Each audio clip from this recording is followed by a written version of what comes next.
So then I said, all right, what do I know about? What do I want to counsel? And what I knew best at that point was addiction.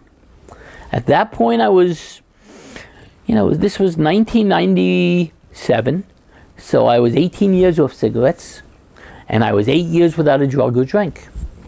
So I went into a program called RAPT, Recovery Assistance Program Training, to try to develop the necessary educational hours to become a certified drug and alcohol counselor. On January 3rd, 1997, the dates, yeah, that's the right date. It's very clear in my head. I heard a lecture on compulsive gambling for 6 hours. And I heard myself described to a T. And I said, if I really want to help other people, don't I first have to help myself? And I wrote a letter to the gentleman who had given the lecture, who down the road became my mentor and a boss. And he invited me to dinner. And we went to dinner. And at that point, I had no idea that my bets 2 days earlier at the racetrack were going to be the last bets I ever made. We had a nice dinner, and he said, why don't you come with me to a meeting? 15 minutes before going to a meeting, I had no idea I was going to a meeting. And maybe my addiction history kicked in, because once I walked in that meeting, I had made a commitment. And I had decided this was something I wanted to do. And I think the experience I had with cigarettes and drugs and alcohol certainly helped me. I remember coming home that night and calling my best friend and calling my mother and saying, guess where I was tonight, Gamblers Anonymous, it's time to stop. And I haven't made a bet since that day. I went back to school. It gave me the confidence to go back to school. I got a master's in addiction counseling, enrolled in a PhD in social work program where I've done everything but dissertation. Today I'm a licensed professional counselor, a certified compulsive gambling counselor, still an attorney, ABD, all but dissertation, a CART, certified anger resolution therapist, and an MCTC, a master certified 12-step clinician. I decided I really wanted to go into the gambling field, and for 2 years I worked as a counselor and got certified as a gambler. I was on the board of directors of the New Jersey Council on Compulsive Gambling, and in 2006 I accepted a job as managerial assistant there. So I work with other people who have gambling problems. I do research, I write, I supervise counselors. What I do is I go to still 2 meetings a week. Gamblers Anonymous is what worked for me. There are really 5 benefits of Gamblers Anonymous. The first one that we talk about is identification. When you hear someone else tell your story, that makes it special. I've always said no one could feel like I feel. I felt unique. You walked in the GA room and all of a sudden everyone knew what you were talking about. It's the one place where people understand you. So certainly identification. And then the second thing is acceptance. Hi, I'm Jeff. I'm a compulsive gambler. And everyone says, hi, Jeff. It's non-judgmental. We share about our gambling. We share about other things in our life, because other things go on besides gambling. So that's the second big benefit, I think. Acceptance and identification. The third thing is unique to Gamblers Anonymous, and that's called pressure relief. Real important. Somebody comes into GA and they're usually overburdened with issues. Financial issues, legal issues, family issues, work issues, a lot of stress. And that stress is going to be overwhelming. And one of the jobs that we have pressure relief groups who try to help relieve it. People who've been there, who've been through it, and are willing to share their wisdom and what's worked for them. And really the easiest to work on is the financial. We'll sit down and we'll do a budget with the individual. We'll teach him how to deal with his creditors. I've worked on a budget with somebody who's paying back the IRS over 350 years. That may sound crazy, but from a creditor standpoint, you can't bleed an empty stone. You'd rather get $25 a month than nothing, even if it's a large debt. And so we try to give them pressure relief.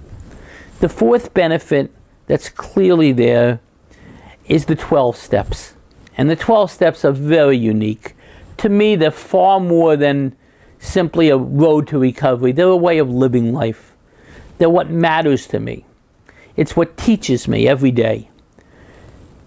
When I stopped drinking and drugging, I changed my behavior. When I stopped smoking, I changed my behavior. When I stopped gambling, I not only changed my behavior, but I began to change me.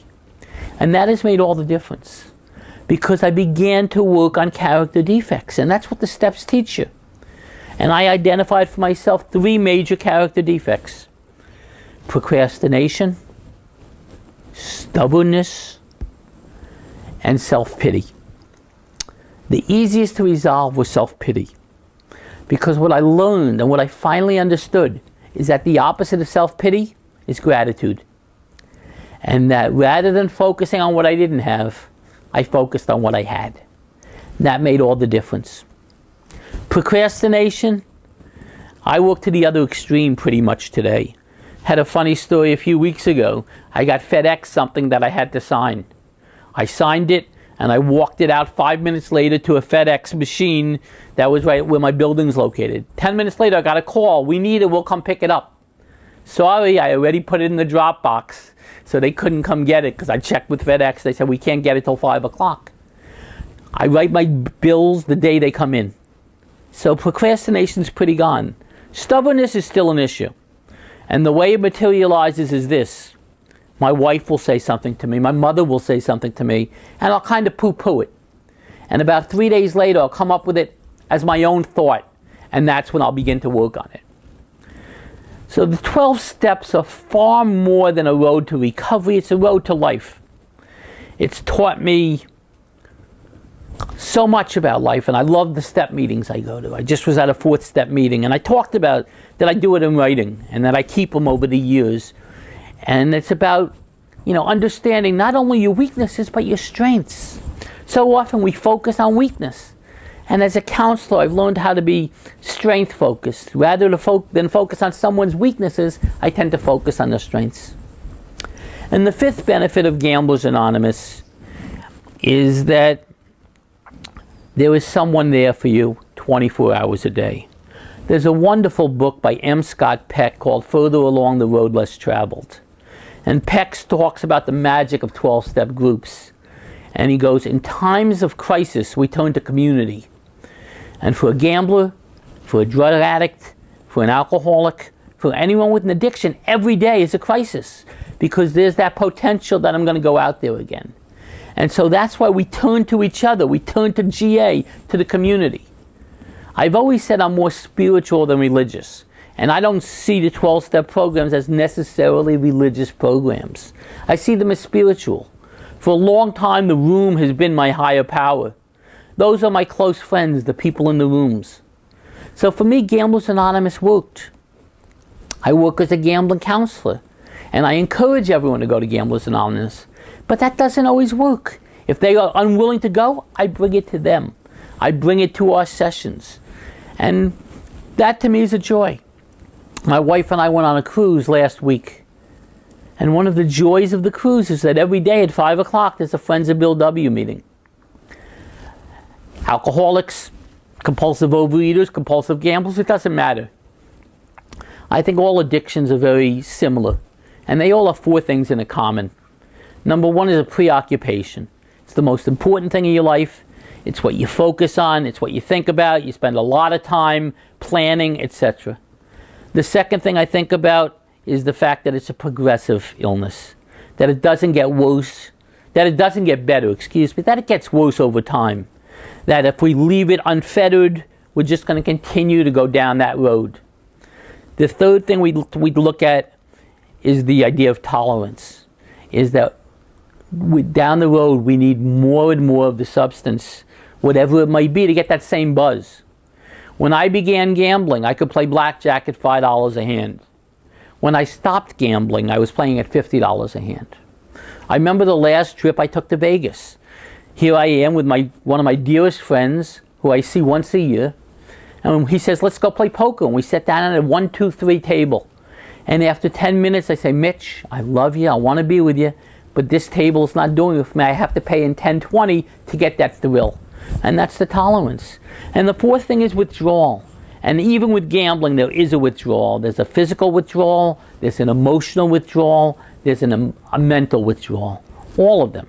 So in my mind, all addictions have those four things in common.